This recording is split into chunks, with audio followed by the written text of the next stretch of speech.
প্ৰাৰ্থী মানে পাৰ্টি কৰ্মকৰ্তা হিচাপে আমি একচুৱেলি টংলা সমষ্টিটোত আৰু এই 3টা টাৰ্ম দখল কৰা আৰু বৰ্তমান সময়তো এক্সিষ্টিং বিধায়ক আছে তাৰ পিছতো কি কাৰণত ধৰ NDA প্ৰাৰ্থী বিজেপি দলক এৰি দিব খুজিছে বা বিজেপি হ'ব ইয়াত প্ৰাৰ্থী হ'ব বুলি শুনা পাই আছে এই কথাটো আমি বুজি পোৱা নাই কাৰণ আমি যিহেতু ইয়াত হাৰা নাই কোনো কালে আমি হাৰা নাই ইয়াত MCL জিকিছে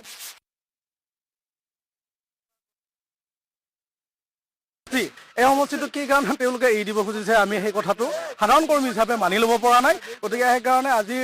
আপোনালোকৰ সংবাদ মাধ্যমৰ জৰিয়তে আমি আহ্বান জনাইছোঁ বা অনুৰোধ জনাইছোঁ তেখেতক হাগ্ৰামাৰ মহিলাই ডাঙৰীয়াক টংলা সমষ্টিত অন্তত যে আমি যুঁজ দিবৰ কাৰণে যিহেতু এক্সিষ্টিং এগৰাকী বিধায়ক আছে যে টিকট লাগে তাৰকাৰণে আমি আজি ইয়াত মানে বিক্ষোভ প্ৰকাশ কৰিছোঁ বা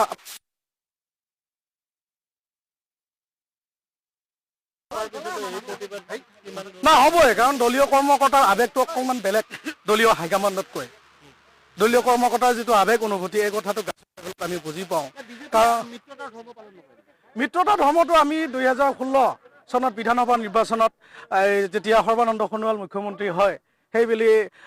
2016 চনতো মানে মিত্ৰজোঁট হৈছিল AJP BJP BPF গতিকে সেই চনৰ পৰা 2019 চনতো লোকসভাত মানে মিত্ৰজোঁটৰ প্ৰাৰ্থী আছিল ইয়াত দিলীপ শইকীয়া ডাঙৰীয়া কিন্তু মিত্ৰজোঁটৰ ধৰ্মটো আমি ক'ৰবাত পালন কৰা আমি দেখা নাই 2019 চনত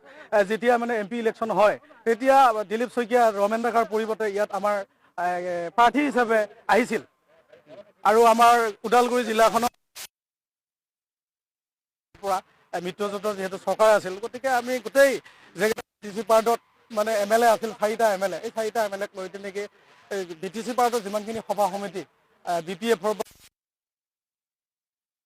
অনুষ্ঠিত হৈছিল এখন কলাইগাঁও মহাবিদ্যালয় এখন চেঙাপথাৰত গতিকে চেঙাপথাৰখনত বিশেষকৈ আমি ওতপ্ৰোতভাৱে গম পাওঁ ধুমুহা বতাহকো নেওচি আমি সেই সভাখন কৰিছোঁ 16 সম্ভৱতঃ এপ্ৰিল হয় 2 বহাগ গতিকে বিহুৰ আগে পিছে চিন্তা কৰক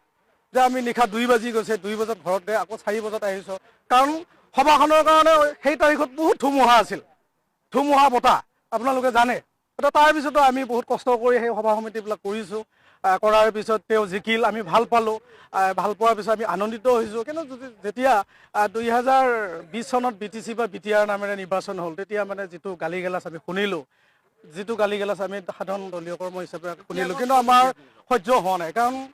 দিলীপ শইকীয়া ডাঙৰীয়াক BPF দলে যথেষ্ট অৰিহণাত মানে যথেষ্ট কষ্টত জিকোৱা বুলি আমি ডাঠকৈ ক'ব পাৰোঁ কাৰণ সেই দলটোক যেতিয়া একমাত্ৰ ৰাজনীতিৰ ক্ষেত্ৰত ইমান বেয়াকৈ ক'ব আমি সাধাৰণ কৰ্মী হিচাপে আমি গ্ৰহণ কৰিব পৰা নাই কাৰণ কুকুৰ শিয়াল নেউল কুকুৰ মেকুৰীকে ভিতৰ কৰি এই শব্দৰে যেতিয়া গালি পাৰিব আমাৰ বছক বা দলক গতিকে আমি কেনেকৈ গ্ৰহণ কৰিম আৰু মিত্ৰতা ধৰ্ম পালন কৰা নাই সেই কথাটো ধৰ্ম পালন কৰা দল নহয় বুলি আমি অনুভৱ কৰোঁ BPF দলে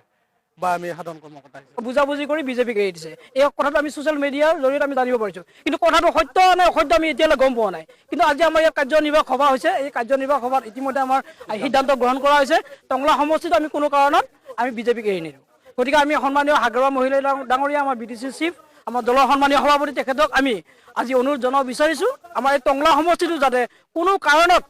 মিত্ৰ দলক ইয়াত এৰি নিদিয়ে আৰু NDA হিচাপে আমাৰ সন্মানীয় মুখ্যমন্ত্ৰী ডাঙৰীয়াকো মই অনুৰোধ জনাব বিচাৰিছোঁ সন্মানীয় BJP সভাপতি ডাঙৰীয়াকো অনুৰোধ জনাইছোঁ এই NDA হিচাপে তেওঁলোকে আমাক সহায় কৰক BPFক এই টংলা সমষ্টিত সহায় কৰক গতিকে আমি এইখিনিয়ে কথা আমি আজি এই সভাৰ জৰিয়তে আপোনালোকক অনুৰোধ জনাইছোঁ এই সিদ্ধান্ত হ'ব